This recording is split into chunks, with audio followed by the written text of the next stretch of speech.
Hello friends, welcome to மக்கள் சேவை channel. இன்றைக்கி நம்ம ஒரு முக்கியமான இன்ஃபர்மேஷன் பற்றி தான் பார்க்க போகிறோம். அதாவது டிஎன்பிஎஸ்சி குரூப் 2 எக்ஸாமுக்கு ஹால் டிக்கெட்டில் எந்தமான இன்ஸ்ட்ரக்ஷன்ஸ் கொடுத்துருக்காங்க, எக்ஸாம் ஹாலில் என்ன கொண்டு போகணும், எந்தமான ஃபாலோ பண்ணணும், அதை பற்றின மொத்த இன்ஃபர்மேஷன் தான் இந்த வீடியோ வந்து பார்க்க போகிறோம். இந்த வீடியோ ஸ்கிப் பண்ணாமல் ஃபுல்லாக பாருங்கள். அது மட்டும் அல்ல, இந்த வீடியோ நிறைய பேருக்கு ஷேர் பண்ணுங்க. ஃபஸ்ட்டு இந்த வெப்சைட்டு பண்ணிக்கோங்க. இந்த வெப்சைட்கான லிங்க்கை நான் டிஸ்கிரிப்ஷன் வந்து கொடுத்துட்றேன். tnpsc.government.in இதான் வந்து பார்த்தா அஃபீஷியல் வெப்சைட். ஓகே, சமீபத்தில் டிஎன்பிஎஸ்சி எக்ஸாமுக்கான ஹால் டிக்கெட்டை வந்து வெளியிட்டிருக்காங்க. அதை எப்படி ஆன்லைன் மூலமாக டவுன்லோட் பண்ணதை கொடுத்து நம்ம சேனலில் வீடியோ வந்து போட்டிருக்கோம். அதுக்கான லிங்க்கை நான் டிஸ்கிரிப்ஷன் வந்து கொடுத்துட்றேன். அந்த வீடியோ பார்த்து உங்களுக்கான ஹால் டிக்கெட் நீங்கள் டவுன்லோட் பண்ணிக்கோங்க. ஓகே, ஸோ இப்போதைக்கு இந்த மாதிரி தான் உங்களுக்கான ஹால் டிக்கெட் வந்து இருக்கும். இது எல்லாமே கரெக்டாக செக் பண்ணி பார்த்துக்கோங்க. நேமாக இருக்கட்டும், உடைய ஃபாதர் நேமாக இருக்கட்டும், எல்லாமே வந்து செக் பண்ணி பார்த்துக்கோங்க. ஸோ ஹால் டிக்கெட் ஃபஸ்ட்டு பேஜை மட்டும் நீங்கள் பிரிண்ட் அவுட் எடுத்துகிட்டு போனால் போதுமானது. மொத்தமாக 3 பேஜ் கொடுத்துருப்பாங்க. ஃபஸ்ட்டு பேஜ் மட்டுமே பிரிண்ட் அவுட் எடுத்துகிட்டு போனால் போதுமானது. அப்படியே கீழே தேர்வுக்கூடத்தின் பெயரும் முகவரியும் கொடுத்துருக்காங்க பாருங்கள். ஸோ இதுதான் நீங்கள் எக்ஸாம் எழுதுகிற போகிற சென்டர். இங்கே இந்த சென்டர் வந்து எங்கே இருக்குது அப்படின்றத முன்னாடியே நீங்கள் தெரிஞ்சு வச்சுக்கோங்க, யாராச்சும் கேட்டு. ஏன்னா நீங்கள் வந்து பார்த்தா மார்னிங் வந்து போகிற மாதிரி இருக்கும். ஸோ முன்னாடியே தெரிஞ்சு வச்சுட்டிங்க அப்படின்னா போகிறதுக்கு ரொம்பவே வந்து ஈஸியாக இருக்கும். கடைசி நேரத்தில் வந்து பார்த்தா ஸோ போக முடியாத கூட போகலாம். ஸோ முன்னாடியே தெரிஞ்சு வச்சுக்கோங்க. இங்கே தான் உங்களுக்கான எக்ஸாம் வந்து எழுத போகிறீங்க. ஓகே, எக்ஸாம் பொறுத்த வரைக்கும் என்றைக்கு நடக்க போகுதுன்னா 14/9/2024 அன்னைக்கு காலைல 9:30 மணிலேருந்து 12:30 மணி வரைக்கும் உங்களுக்கான எக்ஸாம் வந்து இருக்க போது. இதான் எக்ஸாம் டைம், மறந்துடாதீங்க. அன்றைக்கி நீங்கள் இந்த ஹால் டிக்கெட் எடுத்துகிட்டு போயிட்டு உங்களுக்கான எக்ஸாம் நீங்கள் அட்டன் பண்ணுற மாரி இருக்கும். ஓகே, ஸோ அது மட்டும் இல்லாமல் ஹால் டிக்கெட்டுக்கான இன்ஸ்ட்ரக்ஷன்ஸ் கொடுத்துருக்காங்க. முக்கியமான பேஜ் தான். கண்டிப்பாக நீங்கள் ஹால் டிக்கெட் பிரிண்ட் எடுத்தவங்க, பிரிண்ட் எடுக்காதவங்க இந்த இன்ஸ்ட்ரக்ஷன் நீங்கள் தெளிவாக வந்து படித்து பாருங்கள். ஸோ டைம் டேபிள் கொடுத்துருக்காங்க பாருங்கள். வர வேண்டிய நேரம், அதாவது அந்த எக்ஸாம் சென்டர் உங்களுக்கு எங்கே எக்ஸாம் சென்டர் ஒதுக்கியிருக்காங்களோ அங்கே நீங்கள் 8:30 மணிக்கெலாம் நீங்கள் ஆஜராகிற மாதிரி இருக்கும். 8:30 மணிக்குள்ளே போயிடுங்க. சலுகை நேரம் 9 மணி வரைக்கும் சலுகை கொடுக்குறாங்க. கரெக்டாக வந்து உங்களுக்கு 9 மணிக்குள்ளே நீங்கள் எக்ஸாம் ஹாலுக்குள்ளே நீங்கள் போகிற மாரி இருக்கும். 9 மணிக்கு மேலே ஒரு நிமிஷம் நீங்கள் தாமதமாக வந்தாலும் உள்ளே அலோவ் பண்ண மாட்டோன்றதை தெளிவாக கொடுத்துறாங்க. அனைத்து தேர்வர்களும் மேலே குறிப்பிடப்பட்டுள்ள நேரத்திற்கு முன்பே தேர்வுக்கூடத்தில் இருக்க வேண்டும். மேலே குறிப்பிடப்பட்ட சலுகை நேரத்திற்கு பிறகு எந்த ஒரு தேர்வரும் தேர்வறைக்குள் நுழைய அனுமதிக்கப்பட மாட்டார் அப்படின்னு மென்ஷன் பண்ணியிருக்காங்க. அதுவும் தேர்வு நேரம் முடியும் வரை தேர்வர் யாரும் தேர்வறையை விட்டு வெளியே வர அனுமதிக்கப்பட மாட்டார்னு சொல்லியிருக்காங்க. அதாவது கரெக்டாக நீங்கள் 9 மணிக்குள்ளே எக்ஸாம் ஹாலுக்குள்ளே இருக்கணும். 9 மணிக்கு மேலே போச்சுன்னா உள்ளே அலோவ் பண்ண மாட்டாங்க. அது மட்டும் இல்லாமல் அந்த லாஸ்ட்டு 12:30 மணி வரைக்கும் நீங்கள் கண்டிப்பாக எக்ஸாம் ஹாலுக்குள்ளே உட்காந்துருக்கணும். நடுவில் நீங்கள் எக்ஸாம் ஃபாஸ்ட்டாக முடிச்சிட்டாலும் வெளியே அனுப்ப மாட்டாங்க. டைம் முடிகிறதுக்கு நீங்கள் அங்கே தான் வெயிட் பண்ணுற மாதிரி இருக்கும். ஓகே, தேர்வு தொடங்கும் நேரம் 9:30 மணிக்கு உங்களுக்கான எக்ஸாம் வந்து ஸ்டார்ட் ஆகுது. ஓகே, அதுக்கப்புறம் செகண்ட் பாயிண்ட் என்ன கொடுத்துருக்காங்கன்னா, தேர்வர் தேர்வறையின் இருக்கையில் குறிப்பிடப்பட்டுள்ள பெயர், பதிவேடு மற்றும் புகைப்படத்தை சரிபார்த்த பின்னரே தேர்வர் அவருக்கென்று ஒதுக்கப்பட்ட இருக்கையில் அமர வேண்டும். ஸோ உங்களுக்கு எந்த ஹால் ஒதுக்கியிருக்காங்களோ அந்த ஹாலில் போயிட்டு டேபிளில் உங்கள் பிளேஸ் எங்கே இருக்குன்றது உங்களுடைய ஃபோட்டோ எல்லாமே வச்சுருப்பாங்க. அந்த பிளேஸில் உட்காந்து உங்களுக்கான எக்ஸாம் எழுதுகிற மாதிரி இருக்கும். நெக்ஸ்ட்டு தேர்வு கூட அனுமதி சீட்டு பற்றி கொடுத்துருக்காங்க பாருங்கள். அதாவது நீங்கள் எக்ஸாம் எழுத போகிறவங்க கண்டிப்பாக இந்த ஹால் டிக்கெட் இருக்க பாருங்கள், அதை எடுத்துகிட்டு போனால் மட்டும்தான் உள்ளே அலோவ் பண்ணுவாங்க. ஹால் டிக்கெட்டுக்கான ஃபஸ்ட்டு பேஜை மட்டும் எடுத்துகிட்டு போவாங்க. அது கூடவே ஏதாச்சும் ஒரு டாக்குமெண்ட்ஸ் கேட்டிருக்காங்க. எந்த மாதிரி டாக்குமெண்ட்ஸ்னால் உங்களுக்கான Aadhaar card, passport, driving licence, PAN card, voter ID, ஏதாச்சும் ஒரு டாக்குமெண்ட்ஸை ஜெராக்ஸ் கொண்டு வர சொல்லியிருக்காங்க. இந்த ஹால் டிக்கெட் கொண்டு போங்க. அது கூடவே ஏதாச்சும் ஒரு இந்த அட்ரஸ் ப்ரூஃப் நீங்கள் எடுத்துகிட்டு போகிற மாரி இருக்கும். ஓகே, ஸோ நெக்ஸ்ட் என்ன சொல்லியிருக்காங்க அப்படின்னா, தேர்வு கூட அனுமதி சீட்டில் தேர்வரின் புகைப்படம் அச்சிடப்படவில்லை. அதாவது உங்கள் ஹால் டிக்கெட்டில் உங்கள் ஃபோட்டோ வந்து பார்த்தீங்கன்னா பிரிண்ட் ஆகாமல் இருக்குது அல்லது தெளிவாக இல்லாமல் இருக்குது அப்படின்ற பட்சத்தில் நீங்களே ஒரு ஒயிட் பேப்பரில் உங்கள் ஃபோட்டோ ஒட்டி ஃபோட்டோக்கு மேலே சைன் போட்டு அதுக்கு கீழே உங்கள் பெயர் என்ன, ரெஜிஸ்ட்ரேஷன் நம்பர் என்ன, நேம் என்ன எல்லாமே வந்து போட்டுட்டு அதுக்கு ஏதாச்சும் ஒரு டாக்குமெண்ட்ஸ் எடுத்துகிட்டு போங்கன்னு மென்ஷன் பண்ணியிருக்காங்க. ஹால் டிக்கெட்டில் ஃபோட்டோ இல்லைனாலும் ஃபோட்டோ சரியில்லைனாலும் நீங்களே ஃபோட்டோ ஒட்டி எடுத்துகிட்டு போங்க அப்படின்றத மென்ஷன் பண்ணியிருக்காங்க. இது வந்து பார்த்தா தெரிஞ்சிக்க வேண்டிய இன்ஃபர்மேஷன். ஓகே, ஸோ அதுக்கப்புறம் என்ன சொல்லியிருக்காங்க அப்படின்னா, தேர்வர் அனுமதி சீட்டினை தங்களது பாதுகாப்பில் நிரந்தரமாக வச்சிங்க அப்படின்றத மென்ஷன் பண்ணியிருக்காங்க.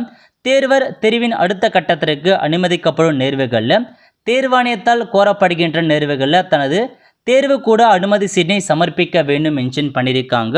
ஸோ நீங்கள் எக்ஸாம் முடிச்சதுக்கப்புறம் ஹால் டிக்கெட்டை தூக்கி போடுறது கிடையாது. ஹால் டிக்கெட்டை பத்திரமா வச்சுக்கோங்க அப்படின்னு மென்ஷன் பண்ணியிருக்காங்க.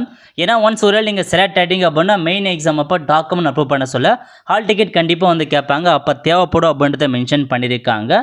தேர்வர் அனுமதி சீட்டினை தேர்வு முடிவுற்ற பின்னர் முன்னெச்சரிக்கையாக நடவடிக்கையாக நகல் எடுத்து தனது வசம் வைத்துக் கொள்ளுமாறு அறிவுறுத்தப்படுகிறார்கள். இக்காரணத்தை முன்னிட்டும் தேர்வுக்கூட அனுமதி சீட்டின் 2ஆம் படி வழங்கப்பட மாட்டாதுன்னு மென்ஷன் பண்ணிட்டாங்க.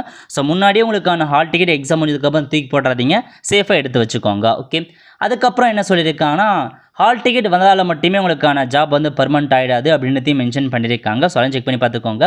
அதுக்கப்புறம் OMR விடைத்தாள். ஸோ எக்ஸாம் வந்து பார்த்தா உங்களுக்கு எப்போ ஸ்டார்ட் ஆகுனா 9 மணிக்கு எக்ஸாம் வந்து ஸ்டார்ட் ஆகுது. அதாவது விண்ணப்பதாரர்கள் கருமை நிற மைபந்து கொண்ட பென், அதாவது பிளாக் இங்கு பால் பெயின் பென் இருக்குது பாருங்கள், அதை மட்டும் தான் நீங்கள் பயன்படுத்துகிற மாரி இருக்கும். Black colour ball point pen மட்டுமே நீங்கள் பயன்படுத்தி உங்கள் OMR ஷீட்டை நீங்கள் அந்த ஷேடோ பண்ணுற மாரி இருக்கும்.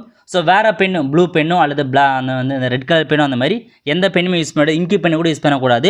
ஒன்லி பிளாக்கு பால் பெயின் பென் மட்டும் பயன்படுத்துங்க. வேறு எந்த பெண்ணும் யூஸ் பண்ணாலும் உங்களுக்கான OMR ஷீட்டை வந்து பார்த்தா கரெக்ஷன்ஸ் பண்ண மாட்டாங்க. ஸோ அவேர்னஸ் நிறைய பேர் இல்லாமல் இருக்காங்க.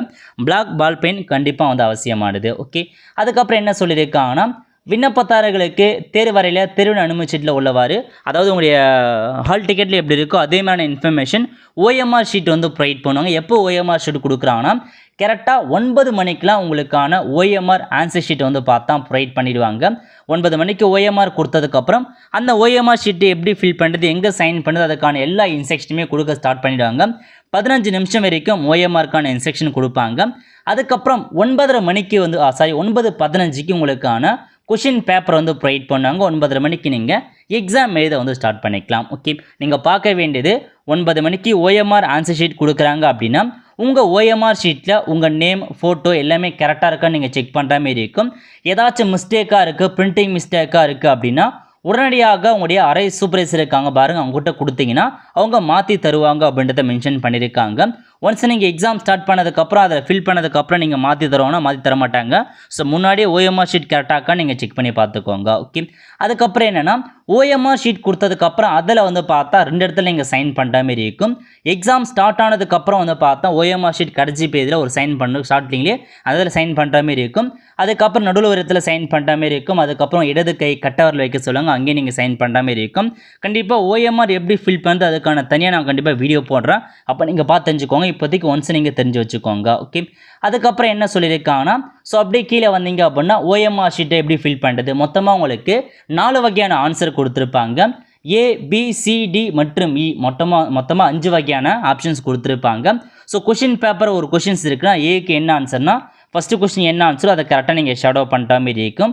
ஸோ மொத்தமாக 4 ஆப்ஷன் தான். இதுக்காக 5வது E ஆப்ஷன்ஸ் கொடுத்துருக்காங்கன்னா E ஆப்ஷன் ஒருவேளை எனக்கு அந்த ஃபஸ்ட்டு கொஸ்டினுக்கு ஆன்சர் தெரியல, நான் வந்து என்ட்ரு பண்ண போகிறதில்லைனா எனக்கு வந்து விடை தெரியவில்லை அப்படின்னு அர்த்தம் தான் அதை நீங்கள் கண்டிப்பாக வந்து குறிச்சாகணும்.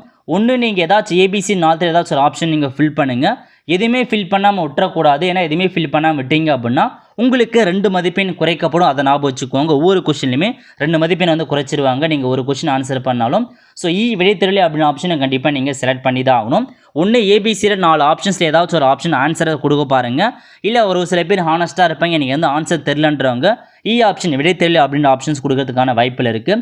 ஸோ அதிகபட்சமாக யாரும் ஆப்ஷன் செலக்ட் பண்ண மாட்டாங்க. ஏன்னா வந்து பார்த்தா ஸோ ஏதாச்சும் ஒன்று நீங்கள் வந்து பார்த்தா என்ட்ரு பண்ணலாம் சரியாகிறதுக்கான வாய்ப்பில் இருக்குது. அதன் காரணமாக கரெக்டாக வந்து கொடுக்க பாருங்கள். ஓகே, ஸோ ABCD கரெக்டாக ஷேடோ பண்ண பாருங்கள். அவங்க கொடுக்குற வட்டத்துக்குள்ளே நீங்கள் ஷேடோ பண்ணுற மாதிரி இருக்கும். ஸோ கண்டிப்பாக நான் OMR ஷீட் ஃபில் பண்ண சொல்ல நான் அப்டேட் பண்ணுறேன். இப்போதைக்கு ஜஸ்ட் வந்து பார்த்துக்கோங்க.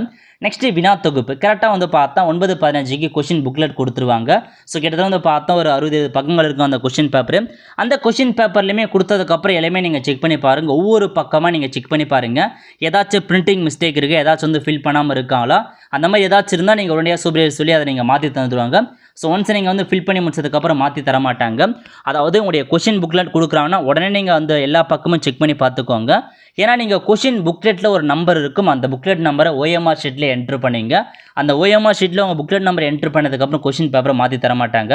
அதையும் ஞாபகம் வச்சுக்கோங்க. ஓகே, அதுக்கப்புறம் கொஷின் பேப்பரை கொடுத்ததுக்கப்புறம் புக்லெட் நம்பரை கண்டிப்பாக நீங்கள் OMR ஷீட்டில் நீங்கள் போடுற மாதிரி இருக்கும். அப்படி OMR ஷீட்டில் எழுதாமல் விட்டுட்டீங்க அப்படின்னா உங்களுடைய OMR ஷீட்டை திருத்த மாட்டாங்க, செல்லுபடி ஆகாது அப்படின்றத மென்ஷன் பண்ணியிருக்காங்க. ஸோ இதுதான் உங்களுக்கான இன்ஃபர்மேஷன். அதுக்கப்புறம் தேர்வாணையத்துக்கான விதிமீறல் பற்றி கொடுத்துருக்காங்க பாருங்கள். ஸோ நீங்கள் உங்களுடைய எக்ஸாம் சென்டரில் வந்து பார்த்தா யாராச்சும் வந்து பக்கத்தில் கேட்டு எழுதுறாங்க, பார்த்து எழுதுறாங்க, எலக்ட்ரானிக் ஐட்டம் யூஸ் பண்ணுறாங்க, அந்த மாதிரி சமயத்தில் உங்கள் மீது கிரிமினல் கேஸ் போடப்படும். அது மட்டும் இல்லாமல் உங்களை வந்து பார்த்தா 3 வருஷம் TNPSC தற்காலிகமாக உங்களை எக்ஸாம் எழுதுறதுக்கு தடை செய்யப்படுன்றதையும் மென்ஷன் பண்ணியிருக்காங்க. ஸோ இதுதான் இதில் கொடுத்துருக்க இன்ஃபர்மேஷன். ஸோ ஹால் டிக்கெட்டை இன்ஸ்ட்ரக்ஷன் தெளிவாக படித்து பார்த்துக்கோங்க. ஸோ கண்டிப்பாக நான் நெக்ஸ்ட் வீடியோலேருந்து OMR ஷீட் வந்து எப்படி ஃபில் பண்ணுறது, ஸோ எந்தமான தப்பாக மிஸ்டேக் பண்ணால் எவ்வளோ மதிப்பெண் குறைப்பாங்க அதை பற்றி கண்டிப்பாக இன்ஃபார்ம் பண்ணுறேன். இப்போதைக்கு ஹால் டிக்கெட்டில் கொடுத்துருக்க இன்ஸ்ட்ரக்ஷன் தான், இதை மட்டும் நீங்கள் தெளிவாக வந்து படித்து பார்த்துக்கோங்க. அவ்வளோ ஃப்ரெண்ட்ஸ், கண்டிப்பாக இந்த பிடிச்ச லைக் பண்ணுங்கள். அது மட்டும் அல்ல, இந்த வீடியோ நிறைய பேருக்கு ஷேர் பண்ணுங்கள். அடுத்த ஒரு நிலையில் சந்திப்போம். நன்றி, வணக்கம்.